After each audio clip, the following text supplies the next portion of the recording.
Well, the last thing any of us want to do is get injured, but if you are injured on the job, it's important to know that you have rights. And joining us today to talk about that is attorney Alan Horwitz, co-founder of Ingerman Horwitz LLP, with offices throughout Maryland, including in Salisbury. Thank you for joining us this afternoon. Thank you for having me, Jimmy. It's a pleasure to be here. Let's start at the top. What is workers' compensation? Well, workers' compensation actually began in the early 1900s. The country was becoming industrialized. Factories were growing up. People had horrible working conditions. If they were injured, the employer said, hit the street. I don't need you. You can't work. The government said, listen, Mr. Employer, you're receiving a benefit by having these people work for you. Right. We're going to require you to carry workers' compensation insurance. What workers' compensation does is compensates an injured worker, pays for his or her medical bills, his or her lost wages, and if you have any permanent disability, after you finish all your medical attention, you receive compensation for your disability. Okay, so we're talking injuries. What kind of injuries are covered? All types of injuries are covered. If you receive a physical injury, if you slip and fall while you're on the job, if you're involved in an automobile accident while you're on the job, if you're lifting a patient, if you're a nurse on the job. These are physical injuries that are covered. Other types of injuries that are covered are called occupational injuries. These injuries usually consist of something that's unique to your job. For example, a secretary has repetitive motions in their hands, and they're subject to carpal tunnel injuries. These are compensable. Also, injuries where environmental factors, you may be working in a chemical factory and the toxicity level requires that you have, or has you have a respiratory illness. This is also recovered. Well, I'm glad you mentioned that. So are long-term injuries or illnesses, are they covered by workers' comp? Everything is covered by, any type of injury is covered. And if you have an injury on the job, you're entitled to medical attention for the rest of your life in conjunction with that injury. Ah, okay. So let's say something happens at work, yes, and we have to start the process for workers' comp. Yes. This isn't a simple thing, so how long should we prepare ourselves for to get the process underway and get it going? Well, the reality of the situation is, I feel that the most important thing for you to do is contact an attorney, because an attorney will be able to advise you and help you. It's not an easy process to go through.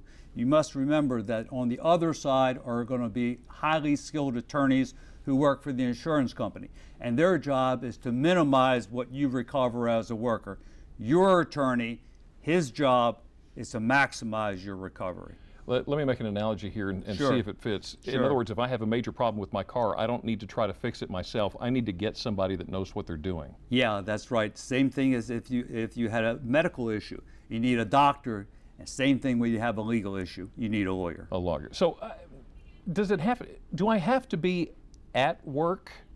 No, you don't have to be at work, but you have to be in the course of your employment. In other words, you may be running an errand for someone during the course of the day. Yeah. You'll be covered if you're out on the road. As a matter of fact, you could be doing anything that is in furtherance of your employer's business. For example, you could be playing softball on the team, which is for the employer's benefit, because that develops cohesiveness in the workplace. And if you're injured playing softball or playing football for your employer, that is covered. Well, I got to tell you the truth. If I'm playing on the softball team and I try to steal second and I turn my ankle, I'm going to be really hesitant to go after my employer with workers' compensation. Well, I'm afraid I'd get fired just for doing that. Well, the law protects you, Jimmy, because the reality of the situation is, if your employer fires you for filing a workers' compensation claim, he has committed a criminal act. The law provides that if you do file the claim and he fires you, he is subject to a fine and imprisonment.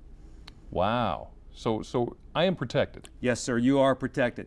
Of course, they want you to think, the insurance companies want you to think that if you do this, you're going to lose everything that you have.